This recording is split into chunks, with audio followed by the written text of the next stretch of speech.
Un panache de fumée au-dessus de la mairie de Kharkiv. Le bâtiment vieux de 300 ans vient d'être touché par une frappe russe. Ciblé également, le siège de la police s'effondre, rongé par les flammes. Selon l'armée ukrainienne, des troupes aéroportées ont débarqué cette nuit dans la deuxième plus grande ville d'Ukraine. Les habitants, pris au piège, redoutent le pire. On ne s'attendait pas, parce qu'avant c'était des bombardements avec des avions, avec l'artillerie et donc des parachutistes, c'est du nouveau. En 3 jours, les bombardements auraient fait au moins 20 morts à Kharkiv selon les autorités locales.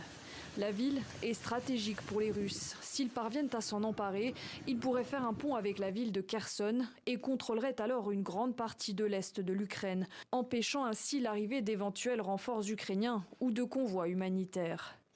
Kherson, où la situation est confuse, le Kremlin affirme ce mercredi s'être emparé de la ville portuaire frontalière de la Crimée. Les unités de l'armée russe ont pris le contrôle total de la capitale régionale de Kherson.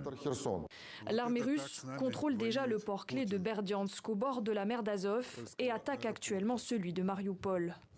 À Energodar, dans le sud-est, une chaîne humaine s'est formée pour tenter de stopper l'avancée des troupes russes ici, sur la route menant à la centrale nucléaire de Zaporijia.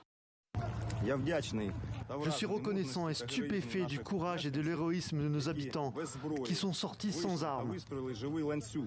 Mais depuis, la Russie affirme avoir pris le contrôle de la plus puissante centrale nucléaire d'Europe et de ses 6 réacteurs.